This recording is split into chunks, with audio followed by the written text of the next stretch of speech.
161st Street, Yankee Stadium. Swung on, hit in the air, the deep center, gets back, away back, she is gone!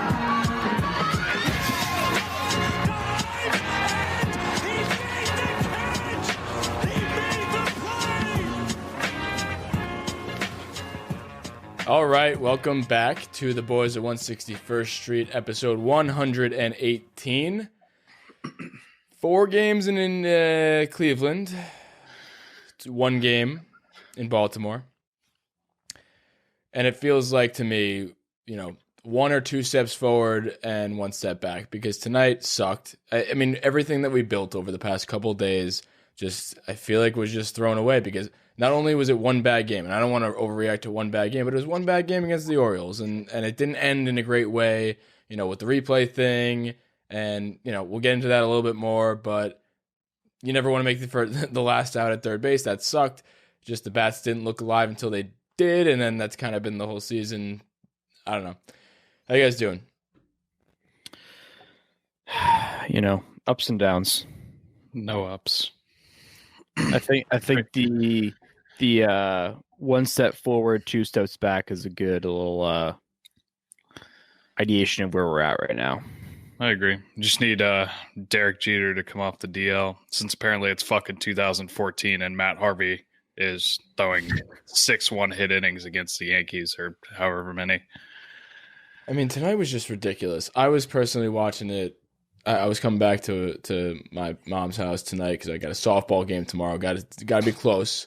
But, I mean, I was listening to it for the first half of the game. Nothing could get going.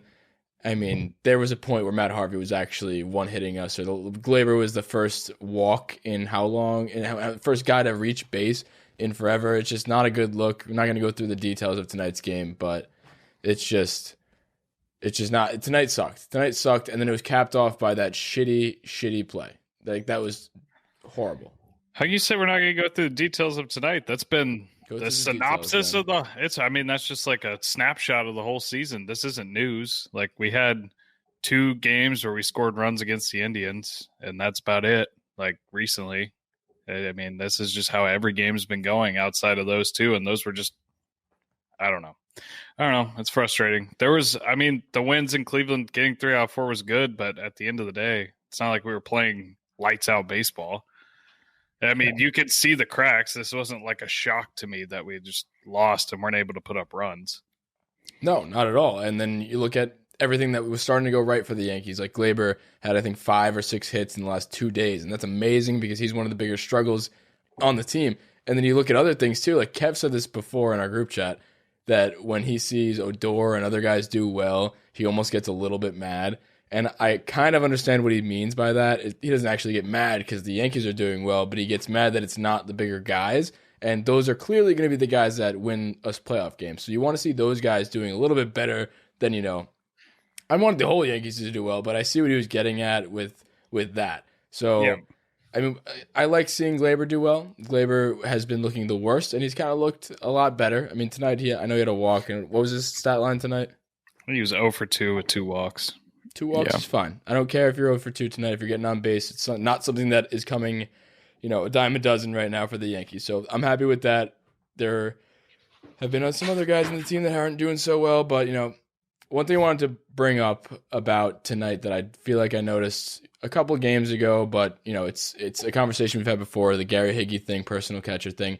I think we're not going to get into the whole conversation about personal catcher right now, but I think we want to put a cherry on top, put a bow on it, because I think we've realized, and this isn't like groundbreaking stuff, what their roles are going to be going forward for the rest of the year. So I was talking to Damon, and I thought out loud, and we've had this conversation before where we've decided, hey, do you want the personal catcher? Do you not?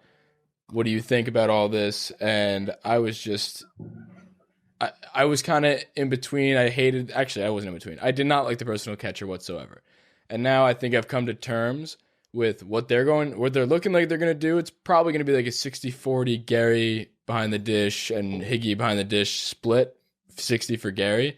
And I think I'm okay with that because, obviously, as long as Higgy is even remotely close to the production level offensively, and that's, a tall ask. I'm not asking him to have a 272 WRC plus, but And I think he can relatively stay as an above average offensive hitter, at least in this lineup, and to make this work. So if he plays 40% of the time, that means a little bit, obviously, more than just personal catching. He's going to do a little bit more than that. And it seems like he's doing that. I'm cool with that because it also keeps Gary a lot more healthy, and he needs his rest. So it's not even about getting down to the playoffs, because we're not even talking about that right now. This team looks like it sucks. So playoffs or not, whatever. I think it's what's best for the team to just win games, because it'll keep Gary healthy all year, hopefully, knock on wood. But I think this is the best formula for just wins in general too, because it keeps Gary, getting active reps and never getting those start and stops where it's a month off, a month on, 2 months off. I think it keeps everybody as healthy as possible. Higgy's an elite defender, everything about it. I love that. I feel like we're putting a bow on that whole conversation, because that's what they're going to do, and I think I've come to terms with it. What do you guys think? Yeah, I feel like it's funny because I was thinking about this earlier. Like, the catcher position, I feel like in the offseason was one of the bigger topics that we talked about. And we kept going back and forth, like, what's Higgy's role going to be? We thought Higgy was going to be like the solidified starter. And then Gary comes out, he hits 2 home runs in the first whatever games, and then we're all bleers of Gary again. And then Higgy's also doing well, and all this other stuff happens. And I feel like now we're at a point where the catcher position, I feel like, is the most solidified rotation, in my opinion, between players. Like, I feel like I am the most confident and most to terms with what we're doing at catcher right now than pretty much any other position. So I feel like I like the personal catcher. Garrett Cole seems to be doing well. Higgy's an elite defender, and he's hitting the crap out of the ball. Gary showed signs of life in the beginning and then kind of fell off. I don't want to go into too much detail about Gary because I don't really know. But I feel like I'm happy with what they're doing right now. I think Gary still needs his reps, but I also feel like Higgy is doing exactly what we want him to do, plus more. Yeah, I think it's a good formula going forward. I don't know. Yeah. I'm not calling for anybody's job over the other yet. I'm just saying it's kind of something worth noting. I mean, I don't know how credible the guy is on Twitter, but even beyond that, how much longer is Gary's leash? It's been multiple years now. I mean, and like I said, I'm not calling for his job. I'm like, yeah, he should be fucking kicked off the team tomorrow, released, whatever. I'm just saying I'm curious to see going forward what that leash is like. Last year, it was about 40 games before Higgy took over full time, damn near. I'm interested to see what that leash is like in a full 162, because so far, outside of the first series, they show the stat every time he's up there because it just keeps dropping and dropping and dropping. He's like 3 for his last 40 with him and a lot 25 of other Ks. people Well, I agree. Yep. I'm just saying I'm curious to see, because this isn't a new issue for him. That's why I'm curious to see what that leash is like this year. I think one of the only people that have actually consistently played good baseball is Gio. I mean, unless I'm mistaken.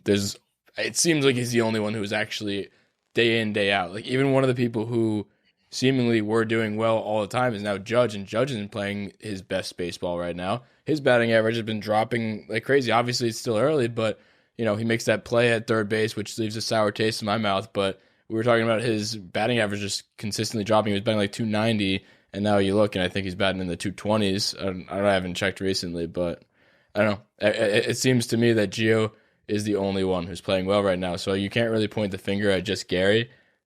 I don't know. It's sad. Oh, go ahead, Damon. No, I was just gonna say that's why I feel like the catcher position is like I'm really cool with what they're doing right now with it, and that's a lot to say. I feel like we've had debates, and we will get into more debates later in this podcast about other position battles and what's going on, and kind of going back and forth, a couple of different people, and that's all that's all for a different conversation. But I feel like for the catcher position, what they're doing right now actually makes sense, which is surprising in my opinion. Like, the personal catcher has been working, and that there's no denying that, right? It's working better for Cole, and it's working better for Higgy too. Like, Higgy hits better for some reason when Cole's in the mound. There's probably not a lot of signs to that. It's probably just a big coincidence, but whatever. And if it's not broke, don't fix it. And if Cole's doing better, if Higgy's doing better, and if it allows Gary to continue to be in the lineup and figure it out with the rest of the guys in the team, then I'm completely fine with what they're doing right now with regards to that position. Yeah. So you were talking about Gio, and he's done fine and whatever. And I really am not trying to be a Debbie Downer, but it's just telling that he's our guy that we're like, yeah, he's so hot. Like, this is the only guy that can hit. He's still hitting 264. He's got 3 home runs. He's not, but it's not like, oh yeah, everybody's struggling outside of Bryce Harper. Like, he's our top. He's the only one hitting the ball. I put quotes around it, and that's kind of what he's doing. Like, that's not good. That's not good. That's not Gio standards.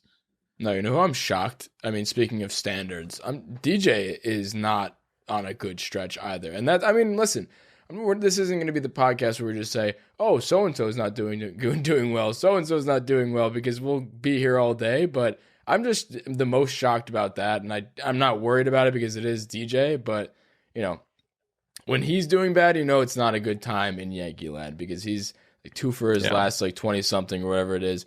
I'm just not happy about that. Let's get into a little bit more of the, you know, I don't want to say elephant in the room, but this is a position that has been a topic of conversation before the season, and we thought we figured it out. Left field, this is, because obviously there's nothing to worry about with DJ. There's nothing to worry about. You know, Judge is going to be out there in right field. A lot of these guys have their positions. Gio has their position. We've just figured out catcher going forward. And the left field situation is something that I'm very, very confused about, because I've been confused about it, because it's gone, you know, Clint is the starter, to now Clint's playing like shit, to Clint makes a diving fucking catch and he's apparently a good defender and not a good hitter. And like, what's going on with him? And then Gardner comes in and he's hitting well, and then now he's not. And now he's hitting horribly, just like Clint is. And it's just like, there is virtually zero production coming out of the left field spot. I know I kind of took those words right out of your mouth, Chandler, but it's a little bit ridiculous that there's literally no production coming out of a position where we thought was going to get so much production. And now we're just we said it last episode, we're almost piecemealing together people in the outfield to get, you know, just fielding, you know? Ready for some news? Yeah. David Garcia optioned to the alternate. That wasn't shocking at all. Well, I'm just telling you, it happened as we're here. Breaking news. I mean, it's not breaking, but it's just news as we're here. Yeah, fuck you. Fine. Just regard. Look at it on Twitter. Don't hear from me. Yeah, we were literally talking about that before the game even started. We were like, he's going to get optioned after the game. Oh, I mean, I know.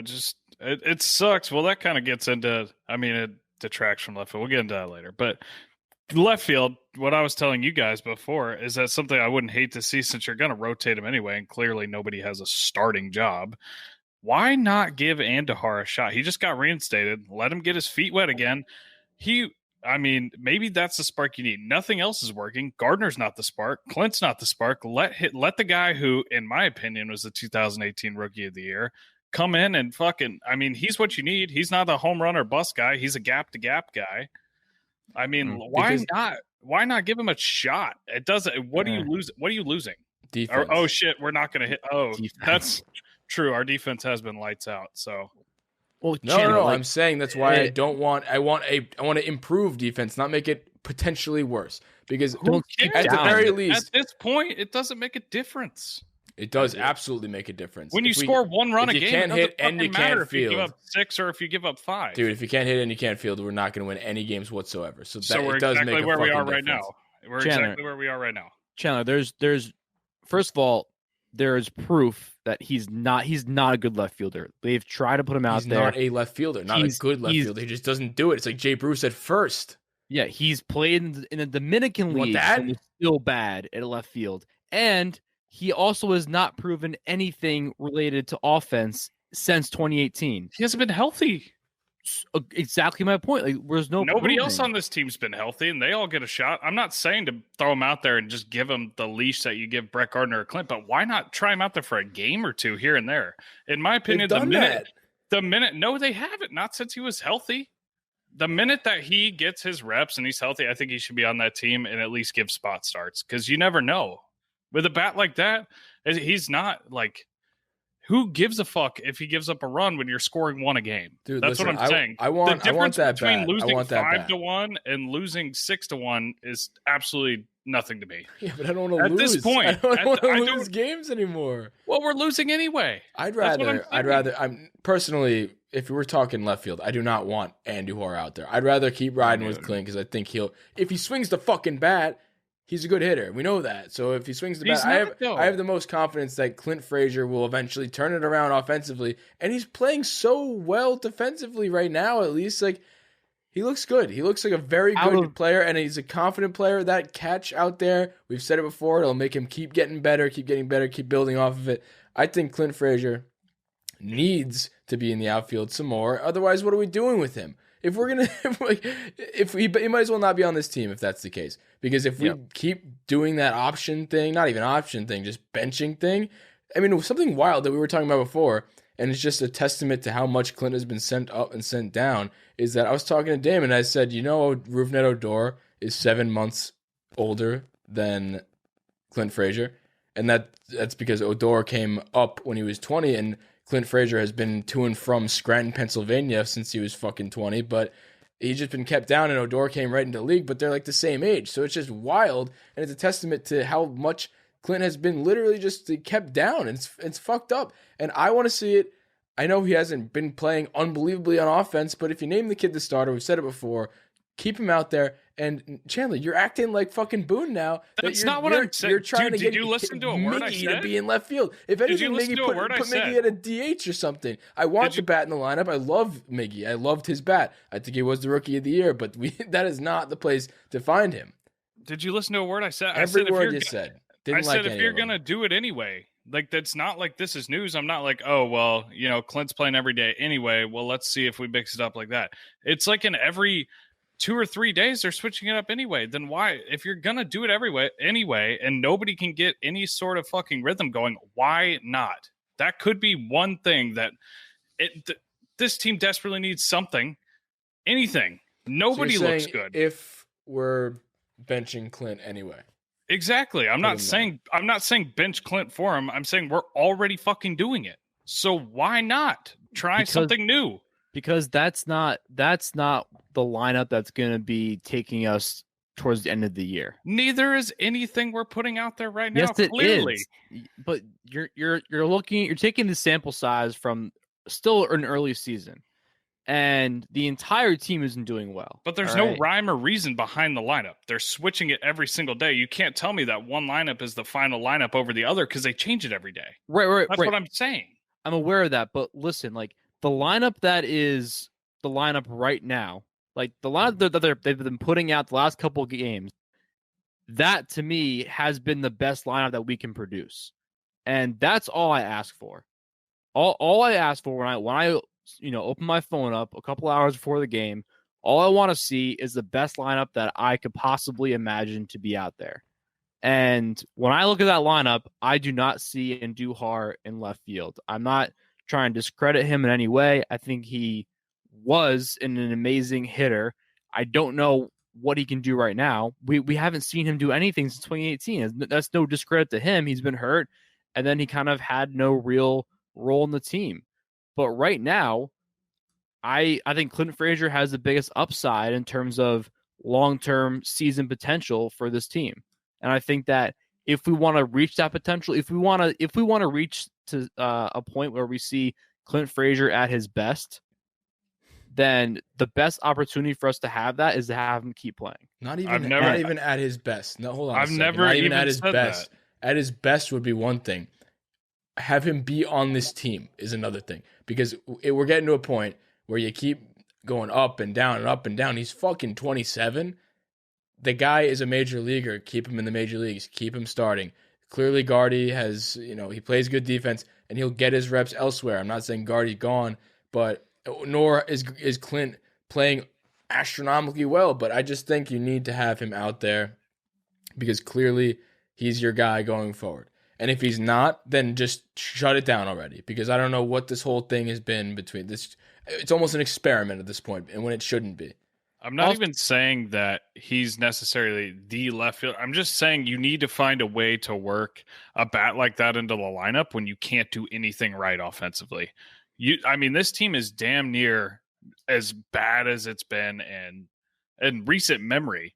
Not damn near. It is the worst it's been in recent memory. You need something like that. You need a guy like that, or at least to give him a shot. I'm not saying he's your everyday left fielder. I'm saying you work his bat into the lineup and you figure it out, because they're already rotating the players every single day. You got Talkman one day, Gardner one day, Frazier one day.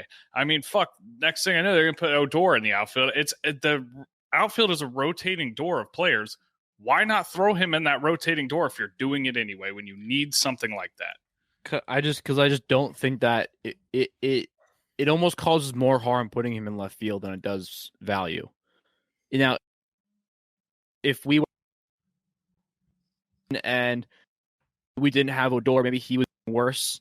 And I'm just doing a fucking, blabbling on about a scenario. But if he played third, Gio played short, and then Gleyber to second, and DJ to first for a couple games, I would understand that, because Andujar has played third and he's better at third base than he is at fucking left field. Not by that much. that I would that Not that by I would much. that I would understand. But the fact is, he's a liability in left field, and if we're trying to, you talk about we need runs, but we also need to not give up runs. And I would not feel good having him in left field right now. That would just bring the entire morale of the team down.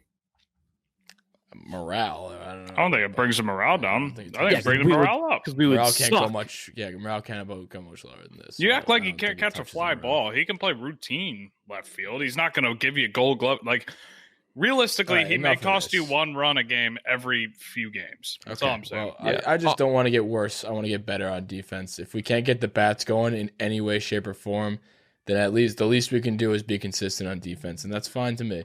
Because it's something that we haven't had going at all for us. So one last thing about Clint, he's also, I know he hasn't been hitting the ball that well, but he does have 8 walks in the last 6 games. He's been getting on base. I mean, it's easy to walk when you don't swing, so Yeah, but it's better than other people. I guess so.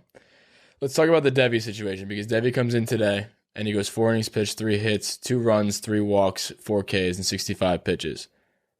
Yes Network just conveniently put that stat line right in front of me, so it was nice. But, I mean, you guys were saying that he should have gotten pulled. I think he shouldn't have gotten pulled. In 4 innings pitched, 65 pitches. He only gave up 3 hits. He did have 3 walks, but I mean, personally, to me, I don't care what you guys are talking about with the situation and all that, and he was kind of getting roughed up, which he really wasn't. He gave up 2 runs. I mean, I want to see more out of Deivi Garcia, because now he's getting sent down. So, and we knew he was going to get sent down anyway, so anybody thinking that he got sent down because of tonight's performance is just wrong. I don't even think, if he went 9 innings pitched, I think he still would be sent down, because it's just the way they're doing this rotation. So, I mean, even I was listening to John and Susan, and John asked Susan, "Hey, do you think Devi's going to get another start?" And Susan goes, "I don't know. I don't know what they're doing. I don't know what they're doing this year." So it's just what they're doing, this 6-man, whatever the fuck it is, rotation. And we knew he was going to get sent down. I personally, since it was that situation, we don't know when the next time we're going to see a Deivi start is. I think we will, and I think it will be relatively soon. I think he'll be in that 6-man spot. I would rather have a Deivi day than a fucking bullpen day. 10 times out of 10, it's just stupid that we're doing that when we have Deivi. And, I personally wanted to see him get that 3rd time through the order, see what he's made of. Can he do it? I mean, he's a starter by trade, so don't play him just 4 innings. Like, I don't know. We really have something in this kid. I like him. Or if we don't have something in this kid, find out. At least put him out there enough to find out if we have a true guy in this rotation. He's a similar, like, the way I think about him is very similar to that of Clint. I want to see what you got as a regular player, mainstay on this team. Maybe you don't deserve to be a mainstay yet, but let's see if you are. Let's play you enough. There's not that many good guys ahead of you that are really like keeping you down. I feel like right now between him and Domingo, I'd rather have Domingo. For the record, I never said he should be pulled. Damon did. He said, "Firm disagree. I'd love to argue about this." No. I don't think he should have been I'm pulled. getting ready to argue. Let's get I'm ready just to like- rumble right now. Here's like, what do you lose in key? It's the same thing as every. What do you lose by it? Like, it's not like the starting rotation's been lights out. What do you lose by taking him after 65 pitches and 2 runs in 4 innings? Like nothing. He can go deeper than that. I'm with you. Let him face it the third time. If he gets rocked, he gets rocked. He's given up some hard contact. So I mean, I get it from a managerial standpoint, but we're not hitting. We're not doing anything else right. Like, I mean, let him go at this point. You're also like playing the Orioles, so in a regular world, he should be able to do this and get some run support. So that's a lot not on him. He gave up 2 runs. A game against the Orioles with 2 runs. He should be still in that game going 90 pitches because he's got a young arm and he can do it. So, I mean, I don't know why you're getting pulled 65 pitches against the Orioles of all fucking teams too. So I would love to hear what your hard disagree is on this, Damon, because unless you were watching a different player in a different scenario, I don't know what the fuck you're talking about.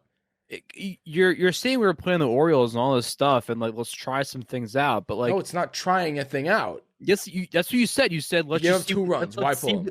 Tell me why to pull him. You said let's see what he can do. Well, let's just go throw him out there and see what we can do. That's basically saying let's just try some shit out because he's got the stuff, right? But like I don't like we're saying that. Oh, it's the Orioles. You know, we're just throw them out there. Let's see what happens. That's not at all what I'm saying. I'm saying we lost. That was an add-on. We lost. That was an add-on. That was an add-on. I said, and it's against the Orioles. So in a perfect world, he should be getting run support. Right. That's the only. That wasn't a part of my argument, though. Right. So don't use that against me. But right now, we are trying to win baseball games, and this is not a trial and error situation. Like we're trying to win a baseball game. It was still a close game at that moment. And we should have done everything in our power to make the right decisions to win that game. Yeah, Licky's that guy. What? Licky's actually been pretty fucking good up to that point. So I'm not saying he should have been the first man out of the bullpen, but I think he has been okay. But the thing is that, yes, Deivi only let up 2 runs, but in that last inning or whatever, he was getting fucking, like, those shots were hard hit balls into the outfield, every single one. You could tell he was getting tired. You could tell he was getting fucking rocked. Not actual hits, but the balls were flying off the bat. And it was just setting up a situation for the inning to just get completely out of hand. And that mixed in with them going through the third time around the lineup, seeing him from a third time, it was just a recipe for disaster. And I truly believe that if he stayed in the game, they would have put up at least 3 more runs. I really do believe that. He just did not. Again, he had the stuff before that, but during that inning, they were just really just hitting the fuck out of the ball.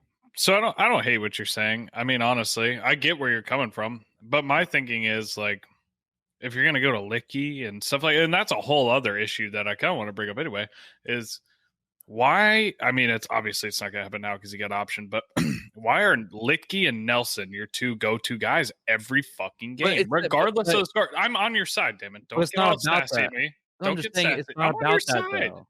I know, but I'm saying like we're still on the topic of Deivi Garcia. Like who they're bringing in is not relevant to the decision to pull. Oh, it absolutely is.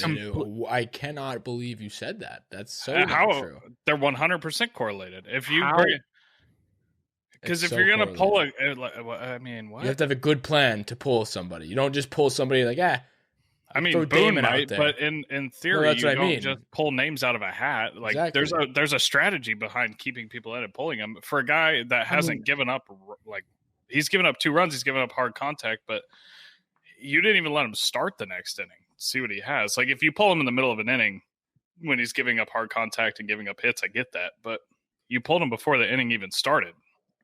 That leads me to believe that they were going to do it anyway, regardless. In my eyes, he had a firm pitch count or a firm inning count. They weren't going to let him go and see that third time through the order, regardless of how he was doing. I could have sworn they were doing that J-Hap switcheroo thing, whether it wasn't whether it's with J-Hap or somebody else. I know J-Hap's in a different team right now, but I got vibes of that I guess they don't trust him enough to. I think it's less of the performance today on the field because he only gave up 2 runs again. but it's more of the like they don't. Can Deivi not go long?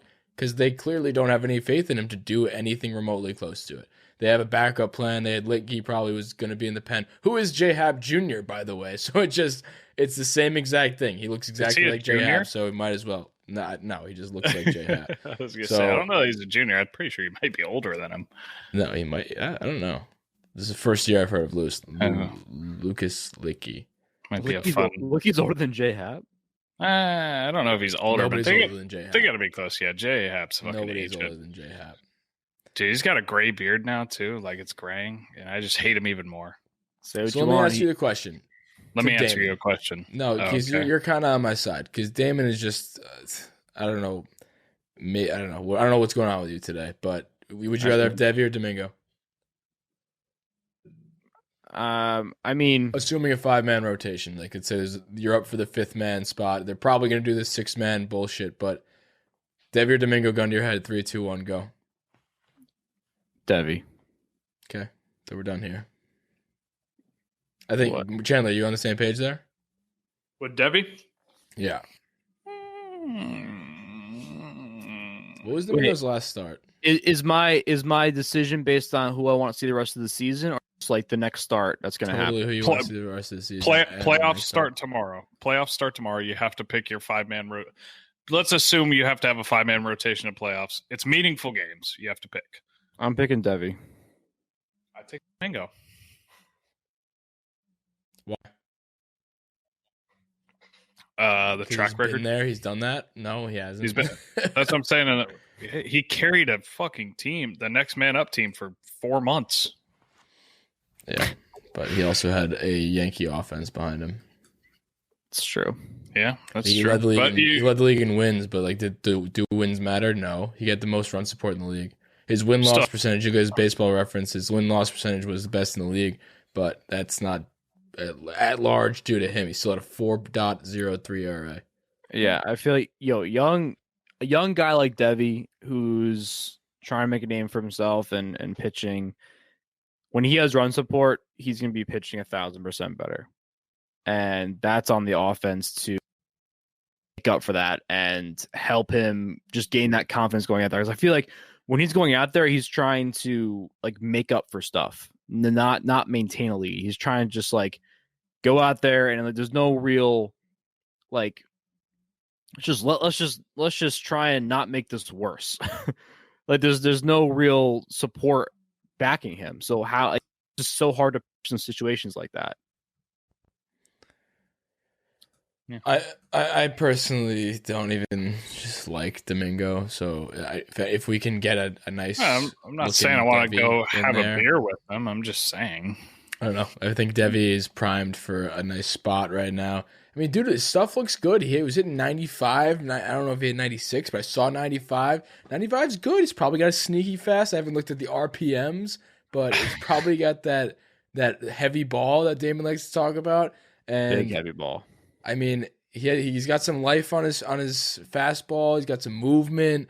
I'm a big Deivi guy, and I would like to see him in there going forward. Obviously, we didn't get our wish because he got sent down already. But I would absolutely love to have him there. Let me just clarify that too. I'm not like advocating for him to be sent down.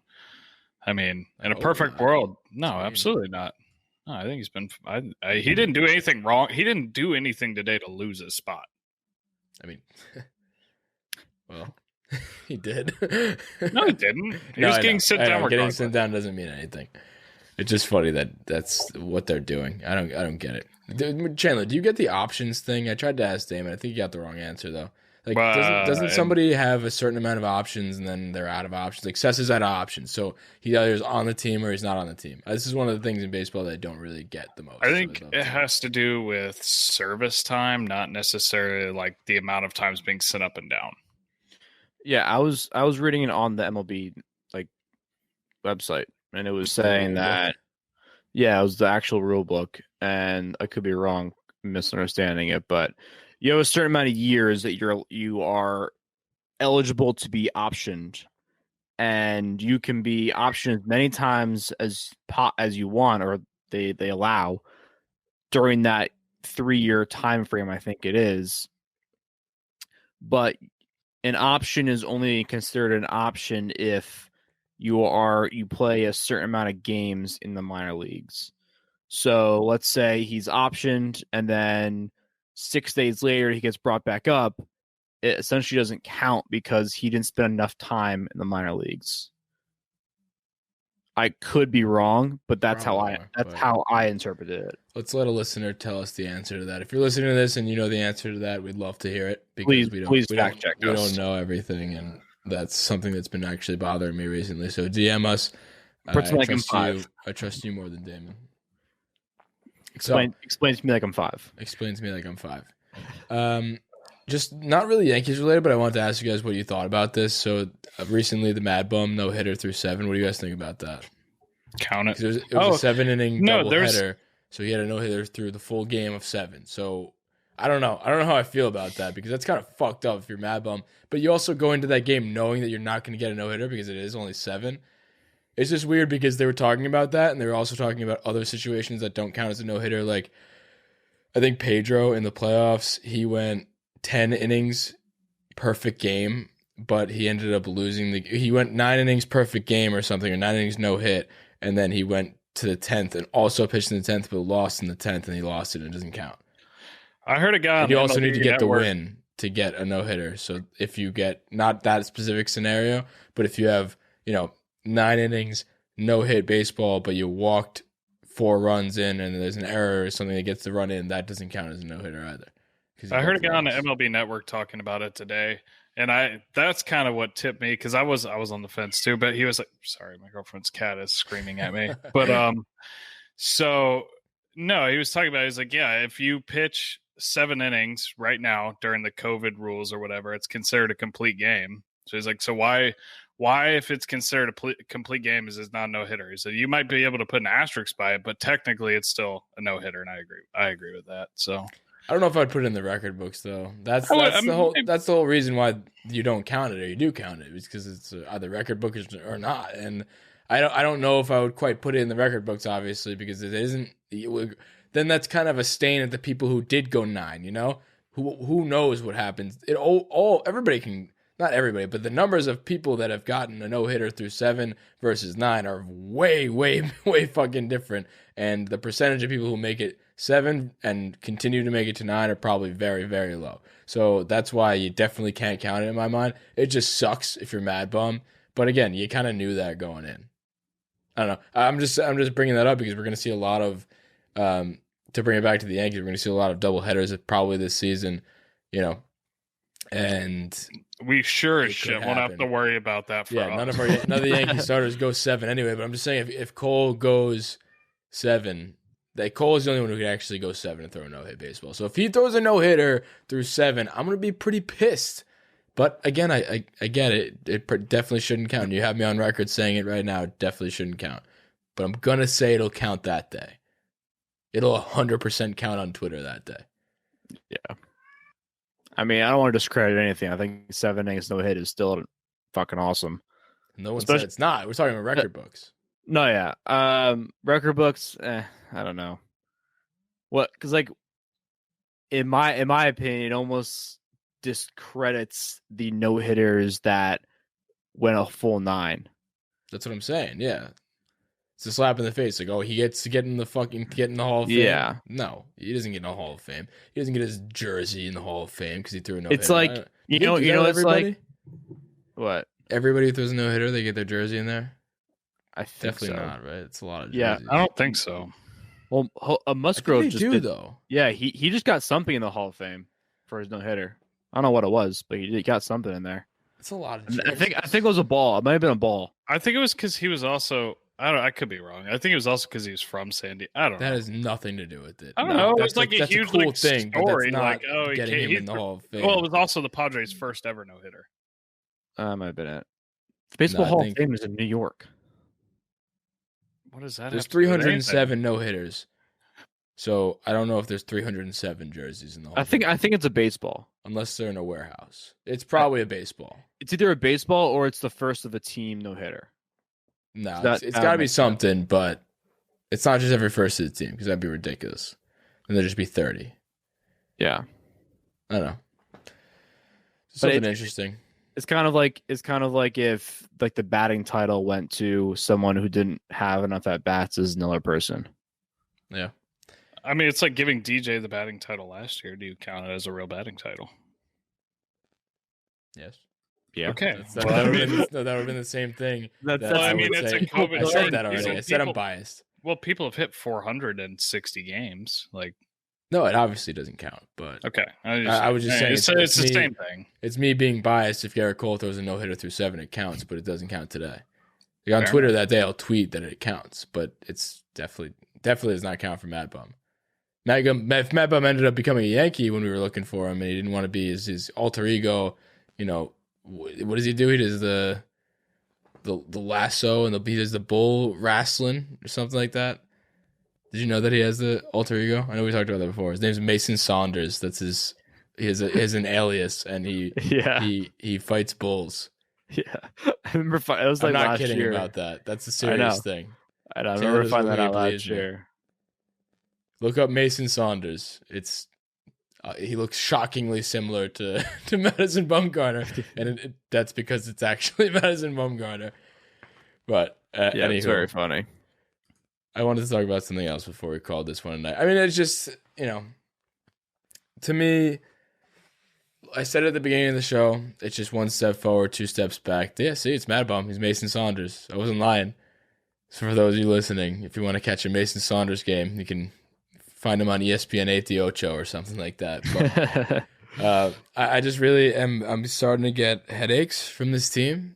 We're up late tonight. If you're watching us live on YouTube or Twitter, appreciate you. And I'm sure you're just as pissed as we are because this team is giving me so many headaches. And I really thought, and I don't think that we're done.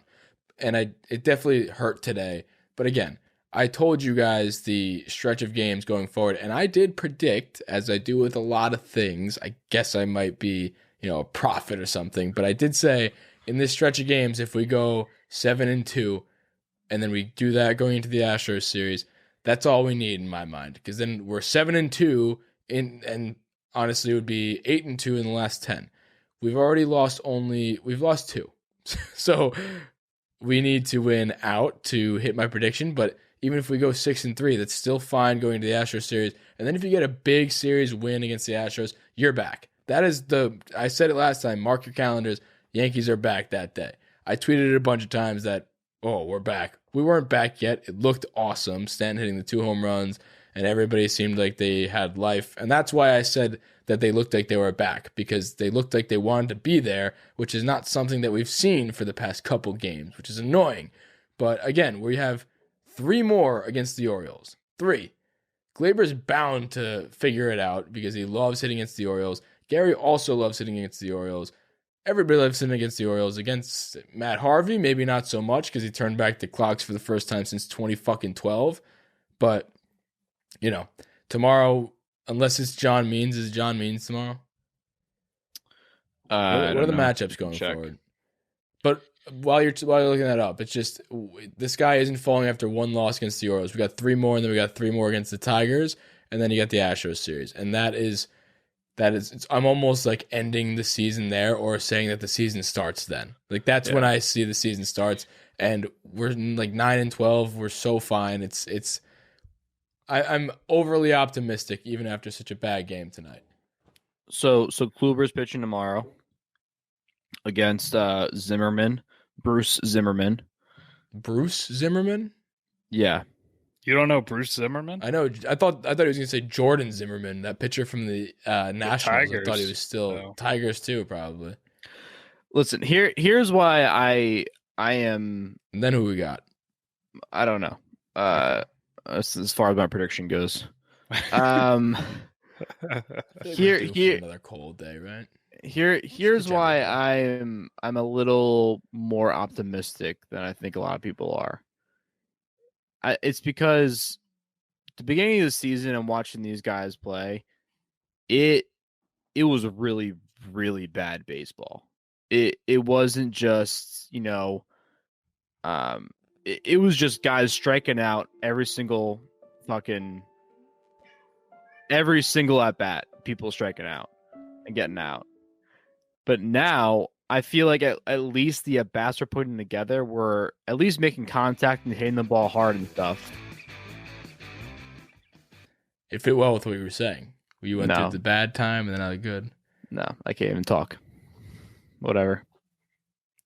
What? Continue what you were saying. I can't talk with loud noises in my Go ears. ahead. I can't even think anymore. So I guess everyone's going to be. Chandler, what do you think? You optimistic out of 10? About this, sorry, I was dealing with the screaming cat. What were you saying? Yeah, about this team. Out of 10? Out of 10. Like a 6. I don't. Like for the rest of the season, though. Six. You're in a bad mood because you had some bad dominoes today.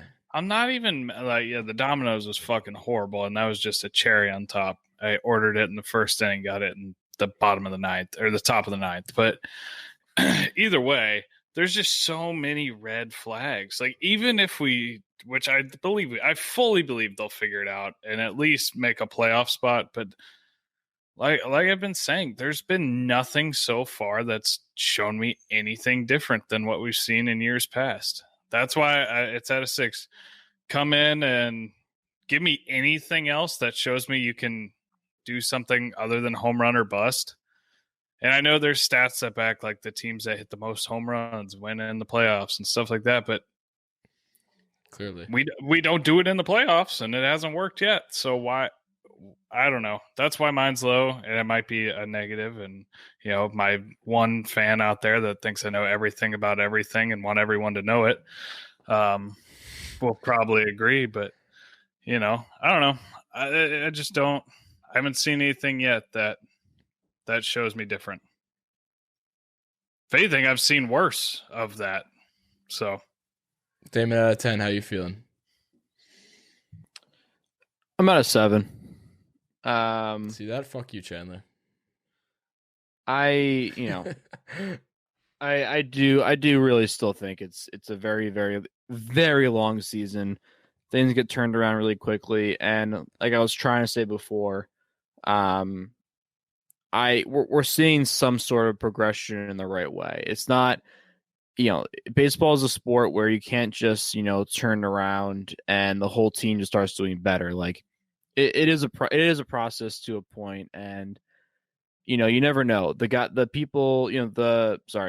teams in our division, they could all go on slumps in the middle of the year, towards the end of the year. Like stranger things have happened. There's 162 games in a season, and from what I've been seeing, even though we're not scoring all the runs, we've at least went from scoring 0 runs and striking out every at bat to actually putting the ball in play, hitting the ball hard, putting some runs up, and some guys in the lineup have actually been producing. So, in my opinion, I feel like people are starting to turn around. Aaron Boone got ejected today, so I think tomorrow's an absolute lock, and we're just going to keep going from there. And then we're going to the Astros and then fucking kick their ass. I don't know about you guys, but his ejection, I loved it. But his ejection feel a little bit diluted because it's against the Orioles, and like if you feel like, oh, you had to get ejected here, like it wasn't a fire you up to get past the Dodgers kind of ejection. It was like a almost you're about to lose to the Orioles. So here's the thing though. At the end, I feel like it wasn't the same as what I was asking for against like the Rays or something. No, to me that's just frustrations of however many games we are, 20 whatever, just I've boiled over just being fucking mad because you've played like dog shit for 20 out of the 24. I don't think that's a rallying moment. That's a kind of just gonna do us, because at the end of the day, that play, the call by the umpires doesn't make a fucking difference. Why is Judge thrown out at third in the first place? That it should never come down to that. It should never come down to that in Major League Baseball. What does you getting to third do at all there? Why risk it? I mean, that should never come down to that play in the first place. I think that was just frustration boiling over rather than a rallying cry. That's just me. And I'm not even, like I said, I'm not trying to be negative. I'm not a total pessimist. I think this team has plenty of potential. I think they'll win plenty of games. I just think for playoff reasons, it's the exact same team we've seen since 2018. So why that's why my optimism score is low. But As far as the team itself goes, I think they'll win games. Yeah, that makes sense. But also, like, if we're talking about playoffs now, like, we can just chalk it up because if we took our team right now and tried to beat the Dodgers or the Padres or other team, like, we're gonna get fucking smoked. Like, those teams are on another level right now. Like, I don't even want to talk about that. I just want to focus on what we're doing right now. And if we can get to a point where we are able to play in the playoffs with some of these teams, then we'll figure it the fuck out then. But right now, we just need to fucking win. I know you say we're gonna get smoked, and I do think that obviously, they're playing way better than we are. But I feel like we need to play a good team.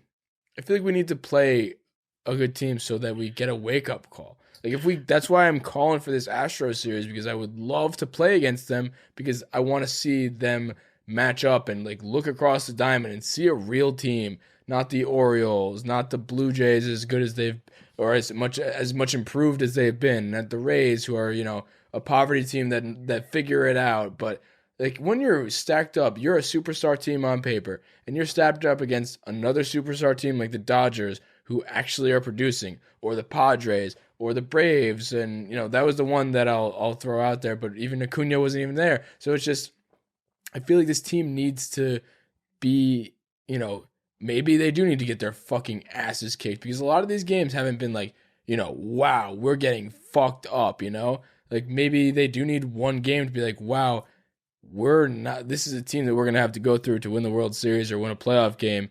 And I want to see them go after a team like that. Like if we play the Dodgers, Padres, Astros, who else? Well, just any of these good teams that I want to see. I just want to see those things. Maybe it takes a Mets Subway series. That's not going to happen until July or something like that. But I don't know if that will, sometimes when you go up, you play up to your competition, you play down to your competition. So as bad as we're playing now, I don't think that it's necessarily a guarantee that we go against a team like that and just flat out lose every game. I think maybe it could be the better thing that happens, to be honest.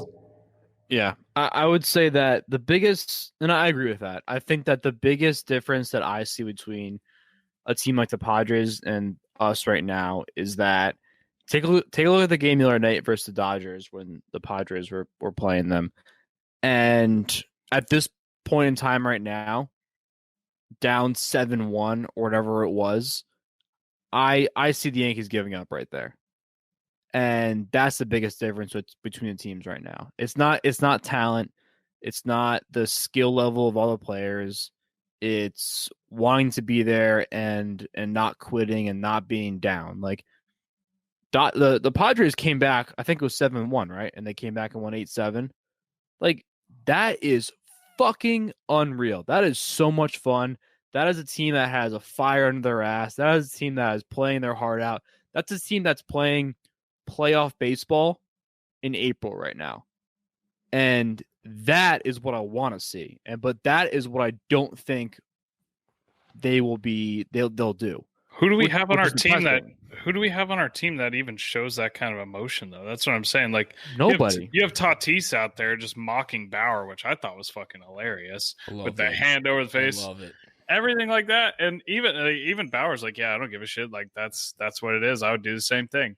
Who on our team would do that? Like, nobody care. Like, I'm not gonna say they don't care enough, but nobody's animated enough. Nobody's into it like that. Not many people are, though. So, I mean, you did say in our group chat, like, where do we get one of those? And I would like to get one of those. One of those Tatises. But, yeah. Well, I know they're not the teams, but look at the teams that are like the World Series caliber teams. They all have players like that. Tatis on the Padres. Fucking, let's take Mookie, for example, on the Dodgers. Acuna, Braves. Like, all these guys have fire, and all these guys make the team so much fun to watch, and they elevate the entire team with energy. I mean, it's not even the rounding the bases, like showing the shit up. Like, it's the diving plays, the diving up and just beating your chest like normal, just being hyped. No, one, if somebody dives on our team, what Clint did the other day, but other than that, like our superstar Judge pulls up on any ball that's even halfway. Yeah, Mookie out there willing to run his teeth into the concrete, and then he'll stand up with one tooth left and beating on his chest. Nobody on our team does that. Like on an April game. I mean, listen, I'm not asking for everybody to be tagging up on a fly ball shortstop like Acuna's doing. Like, I'm not asking for everybody to do that. I feel like there needs to be some just some more fire that we can, as a team, get behind. Like the Tatis doing the eye thing, the Tatis, just kind of getting the entire energy up. Mookie, Acuna, like all these guys, they bring the entire team up and their whole energy level up, and they make it more fun to watch, and they make the team just elevated that much more. And I feel like everybody in the Yankees is right here, and they're all just at the same level. And there's nobody who's willing to just kind of go that extra notch in energy and leadership to kind of bring the entire team up. We're all just really okay being right here.